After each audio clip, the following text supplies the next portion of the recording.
नमस्कार। जनसंज्ञान में आपका स्वागत है। मैं दिलबाग सिंह धनखड़। हमारे देश में कई बार चर्चा होती है कि घुसपैठियाँ बहुत ज़्यादा हैं। वोटर लिस्ट में भी बहुत गड़बड़ियाँ कई बार पार्टियाँ एक दूसरे पर लगाती रहती है। लेकिन इस बार जो सरकार ने एक जो रास्ता निकाला है, हालांकि रास्ता बहुत पुराना है, हमारे चुनाव की जो व्यवस्था है उसके अंदर वो निहित है, पहले से ही है, लेकिन इसको काफ़ी दिनों से किया नहीं जा रहा था। हम बात कर रहे हैं एसआईआर की, यानी कि स्पेशल इंटेंसिव रिवाइव के लिए एक जो विशेष गहन निरीक्षण जो होता है वोटर लिस्ट का, उसके बारे में। अभी आपको पता होगा कि बिहार में भी अभी ये हुआ है, सबसे पहले बिहार में ही हुआ है। तो बिहार का जो राज्य में जो हुआ है उसमें करीब 47 लाख, यानी कि 47 लाख वोटरों के नाम लिस्ट में से कटे हैं। उसमें आप कह सकते हैं कुछ भाई आज जो है वोटर्स मर गए होंगे, कोई दूसरे राज्यों में चले गए होंगे, यानी कि इतनी आबादी एकदम से नहीं घट सकती जितनी कि वहाँ घटी है। इसका मतलब ये है कि वहाँ जरूर फर्जीवाड़ा था। इसका मतलब है कि वहाँ जरूर घुसपैठिया थे। इसका मतलब ये है कि वहाँ जरूर गलत तरीके से लोगों के वोटर लिस्ट में नाम ऐड किए गए थे, और जो लोग अपना नाम ठीक करवाने नहीं आए, यानी कि जो चुनाव आयोग ने खुला चैलेंज किया था, अगर कोई भी आकर के अपना नाम जो हमने लिस्ट में से हटाए हैं, 47 लाख लोगों के जो नाम हटे हैं, वो आकर के लिस्ट में अपनी नाम जुड़वा सकते हैं, अपने दस्तावेज शो कर सकते हैं। लेकिन कोई भी आदमी, एक भी आदमी या कोई भी पार्टी अपना किसी भी आदमी का नाम लेकर के वहाँ नहीं पहुँची। अगर इन लोगों का नाम इस लिस्ट में से गलत कटा है, इनको आप जोड़िए। हालांकि आपने देखा होगा कि राहुल गांधी ने काफ़ी लंबी एक बिहार में यात्रा की थी, वोट चोर यात्रा। उन्होंने काफ़ी आरोप लगाए थे कि भाई वहाँ वोट चोरी हुआ है, वोट चोरी हुआ है, लेकिन वो एक भी ऐसा सबूत या प्रूफ नहीं दे पाए जिससे कि ये साबित हो जाए कि भाई यहाँ वोट चोरी हुआ है। साथ ही आपने ये भी देखा होगा कि कुछ दिन पहले ही आसाम में और बंगाल में एनआरसी की तैयारी की गई थी। हालांकि आसाम में तो पूरा हो ही गया था, लेकिन वहाँ भी इतने, जो एक उम्मीद की जा रही थी, इतने लोगों को वो एनआरसी नहीं पकड़ पाई। यानी कि एनआरसी का काफ़ी विरोध भी हुआ, लेकिन फिर भी एनआरसी के ज़रिए इतने ज़्यादा घुसपैठियों को या गलत वोटर्स को नहीं चिन्हित किया गया जितना इस एसआईआर के द्वारा किया गया है। क्योंकि एसआईआर का जो एक निरीक्षण होता है वो बहुत ही अच्छी तरीके से और बहुत ही बेस लेवल से होकर चलता है। यानी कि आप ये मान सकते हैं कि हमारे दादा परदादा तक का भी रिकॉर्ड उनके पास होता है, पूरा रिकॉर्ड है उनके पास 1951 से बाद तक का, और उनमें जितने भी नाम उसमें ऐड हुए हैं, डिलीट हुए हैं, पूरा रिकॉर्ड उनके पास होता है। अगर कोई बीच में आके कहता जी मेरा नाम आप इसमें वोटर लिस्ट में जोड़िए, मैं देश का नागरिक हूँ, तो उसको ये शो करना पड़ेगा कि आप वोट नागरिक कैसे हैं उनको। हालांकि उसने अभी जो चुनाव आयोग ने 11-12 जो चीज़ें बताई थी, इनके ज़रिए आप शो कर सकते हो। बाद में आधार कार्ड को भी जोड़ा गया सुप्रीम कोर्ट के निर्देशानुसार। एक इसमें भी बड़े मज़े की बात है कि पहले जो पार्टियां कहती थी कि भाई वोटर लिस्ट को आधार कार्ड से नहीं जोड़ना चाहिए, यानी कि जो पार्टियां पहले अभी तक ये कहती थी कि आधार कार्ड को वोटर लिस्ट से नहीं जोड़ना चाहिए, आज वही पार्टियां सुप्रीम कोर्ट तक पहुंची कि भाई आधार कार्ड को भी इसमें इंक्लूड किया जाना चाहिए और आधार कार्ड के से भी इनका नाम वोटर लिस्ट में जुड़ना चाहिए। हालांकि में सुप्रीम कोर्ट ने बहुत ही एक अच्छा निर्णय दिया, भाई आप आधार कार्ड को एक पहचान पत्र की तरह इस्तेमाल कर सकते हैं, चुनाव आयोग इसको मना नहीं कर सकता, लेकिन आधार कार्ड को आप एक नागरिकता या दूसरा दस्तावेज इसको आप नहीं मान सकते। यानी कि अगर आपके पास आधार कार्ड है तो इसका मतलब ये नहीं कि आप देश के नागरिक बन गए हो। ठीक है, पहचान पत्र आपके लिए है, पहचान पत्र में आपको उसको दिखाने में कहीं भी कोई दिक्कत नहीं है, लेकिन इस आधार कार्ड के हिसाब से आप भारत देश के नागरिक नहीं बन सकते। इसी चीज़ को लेकर के हमारा चुनाव आयोग भी चला हुआ है। यानी कि इस एसआईआर से इतना बढ़िया एक सिस्टम निकल के आया है, जो पीछे 2004 के बाद से बिल्कुल बंद था ये। यानी कि 20-21 साल से ये जो एसआईआर का, जो वोटर लिस्ट का जो निरीक्षण बिल्कुल बंद था, जिससे काफ़ी तादाद में फर्जी वोटर्स, घुसपैठिया हमारी वोटर लिस्ट में जुड़ चुके थे, और एक देश की जो हमारी व्यवस्था है, खासकर वित्तीय व्यवस्था पर भी बहुत ज़्यादा प्रभाव पड़ रहा था। क्योंकि ये लोग आधार कार्ड बनवा लिए और राशन कार्ड बनवा लिया, यानी कि और हज़ार तरह की जो हमारी गवर्नमेंट की जो स्कीमें होती है, हमारे देश के गरीब आदमियों के लिए जो स्कीम होनी चाहिए थी, उन स्कीमों को अभी इन घुसपैठियों ने या जो पार्टी जो होती है, जो उनके वोटर्स होते हैं, उनके ज़रिए उन्होंने हमारे देश की जो आर्थिक जो संसाधन है उनकी भी एक तरह से उन पर उनको बहुत भार पड़ा है। तो इस तरह से आप देखेंगे कि अगर एक अकेले बिहार में से 47 लाख अगर आदमी कम हुए हैं, वोटर घटे हैं, तो आप समझ सकते हैं कि बिहार की जो पॉपुलेशन है वो करीब करीब 8 करोड़ है। 8 करोड़ से कम ही है, पूरा 8 करोड़ नहीं है। लेकिन अभी ये 47 लाख घटने से बिहार की पॉपुलेशन जो है जो 7.25 करोड़ के करीब हो रही है। अब आप समझ सकते हैं कि 7 करोड़ में 7.25 करोड़ में 45 लाख कितना परसेंट एक मात्रा होती है, कितनी, यानी कि इसकी एक एवरेज निकाल सकते हैं कि कितने ज़्यादा लोग उसमें घुसे हुए थे।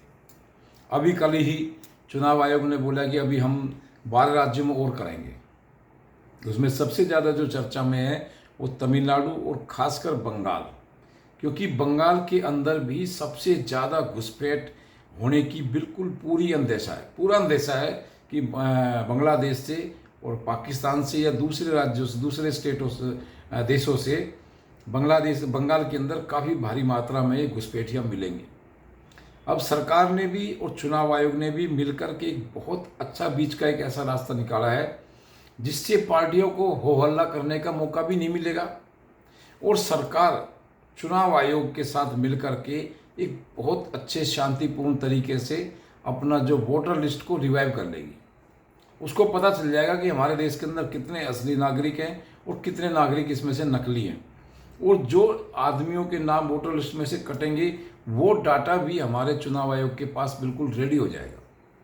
यानी कि जिनके नाम पहले डले हुए थे अब उनके नाम काटेंगे, तो जो नाम कटेंगे उनका डाटा भी हमारे चुनाव आयोग के पास पूरा सुरक्षित रहेगा। उससे उनको घुसपैठियों को पकड़ने में भी, जो कल को हमारी कोई भी संस्था अगर उस काम में लगाई जाती है, जैसे CBI है, पुलिस है या आर्मी है, अगर किसी को भी बड़े मात्रा में इनमें लगाया जाएगा तो उनको भी काफ़ी आसानी मिलेगी।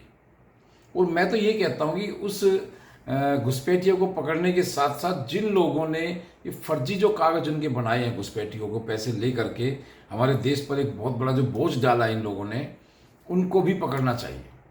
आधार कार्ड जिन्होंने बनाया फर्जी पैसे ले करके, वोटर कार्ड जिन्होंने बनाया फर्जी पैसे ले करके, या पैन कार्ड किसी ने बनाया है, राशन कार्ड बनाया है, टेलीफोन का कनेक्शन लिया है, या कोई भी किसी तरह का अगर उन्होंने सरकार से बेनिफिट लिया है फर्जी डॉक्यूमेंट के हिसाब से, तो ये बिल्कुल होना चाहिए कि सरकार इनकी भी तह तक पहुँचे कि भाई आपको ये दस्तावेज कैसे मिले, किसने आपकी हेल्प करी।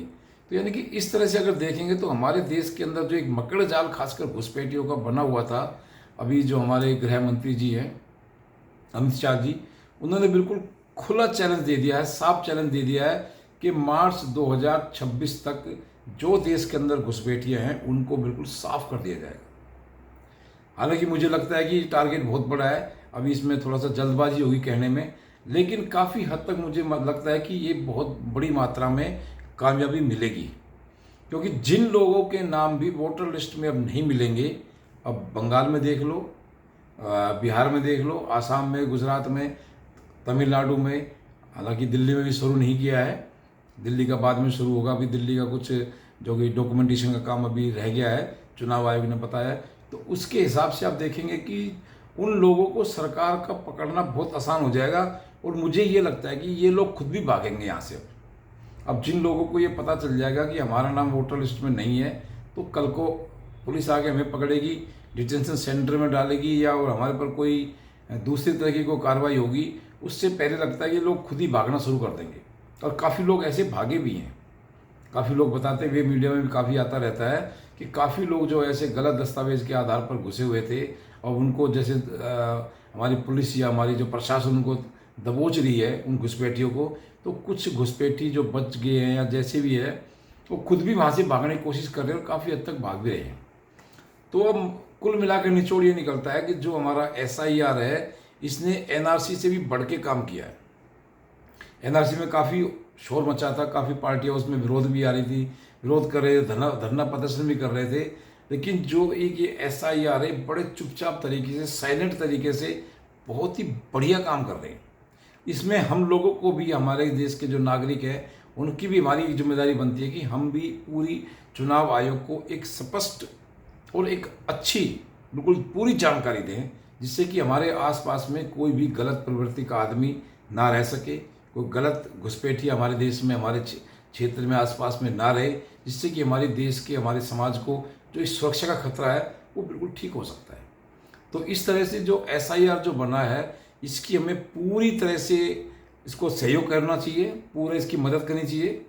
चुनाव आयोग में जो भी रास्ते जो निकाले हैं घुसपैठियों को पकड़ने के लिए और देश का जो डाटा बिल्कुल सही करने के लिए कि हमारे देश में एक्चुअल में कितने नागरिक हैं, कितनी हमारी जनसंख्या होनी चाहिए, तो इस सब चीज़ को देखते हुए जो अभी जो चुनाव आयोग के द्वारा जो SIR का जो प्रोसेस चालू किया गया है, ये बहुत बढ़िया है। ये टाइम टू टाइम होना चाहिए। जैसे 10 साल में जनसंख्या होती है तो ये उसी टाइम होना चाहिए। मुझे लगता है कि तो रेगुलर ही चलता रहना चाहिए, इसको तो कभी रोकना ही नहीं चाहिए, क्योंकि जैसे जैसे रिकॉर्ड हमारा अपडेट रहेगा, हमारे सरकार को, देश को भी जो कोई भी व्यवस्था उसको लागू करने में काफ़ी आसानी रहती है।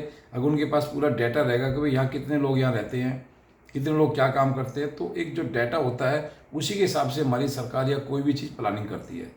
तो आपने देखा कि SIR का जो एक जो रिवीजन अभी चला हुआ है, वोटर लिस्ट का जो रिवीजन चला हुआ है SIR के द्वारा, वो बहुत ज़रूरी है। वो देश के आने वाले समय में ये बहुत बड़ा एक बदलाव की नींव रखती है। यानी कि जो SIR काफ़ी दिन से नहीं हो रहा था, अब शुरू करके देश के अंदर एक काफ़ी बड़े बदलाव की नींव रख दी है। और BJP शासित राज्यों में तो ये बहुत ही अच्छी तरह से लागू भी किया जा रहा है और किया भी जा रहा है। इसमें बिल्कुल दूध का दूध, पानी का पानी किया जा रहा है। और लगता है कि आने वाले बहुत जल्दी समय में ही हमारे देश के अंदर से जो घुसपैठियाँ हैं, खासकर जो बांग्लादेशी हैं या दूसरे किसी राज्य से, विदेश से भी आए होंगे, उनको पकड़कर यहाँ से निकाल फेंकने में हमारे देश की सरकार, प्रशासन बहुत मुस्तैदी से कामयाब होगा। और हमारे देश में काफ़ी जो इस तरह की जो लड़ाई, दंगे, झगड़े या जो एक सुरक्षा हमारी जो दिक्कत हो जाती है, उसमें काफ़ी बदलाव आएगा। तो इस प्रकार जो SIR हो रही है ये बहुत बढ़िया हो रहा है। हम लोगों में इसको बढ़ चढ़ कर उसमें साथ देना चाहिए। और हमें भी अपने जो वोटर लिस्ट में इसका जांच करते रहना चाहिए कि हमारे एड्रेस पर कोई गलत आदमी तो नहीं जुड़ गया है, या जैसे फर्ज करो कोई हमारा किराएदार पहले रह के चला गया, उसको भी नाम हमें कटवाना चाहिए। या कोई आदमी हमें देखना चाहिए कि हमारे एड्रेस पे कितने वोटर कार्ड इस पर बने हुए हैं और कौन हमारे एड्रेस का मिसयूज़ कर रहा है। तो थोड़ी ये जिम्मेदारी हमारी भी बनती है कि हम जाकर के चुनाव आयोग की वेबसाइट पे सर्च करें, देखें कि हमारे एड्रेस पे, हमारा जो पते पर कितने वोटर कार्ड बने हुए हैं। अगर कोई फालतू बना हुआ है तो हमें खुद जाकर के अपने चुनाव आयोग से मिल करके उन नामों को हटवाना चाहिए। इस तरह से अगर हम ये प्रोसेस फॉलो करते हैं तो हम भी एक चुनाव आयोग की बहुत बड़ी मदद करेंगे और देश की भी बहुत बड़ी मदद करेंगे।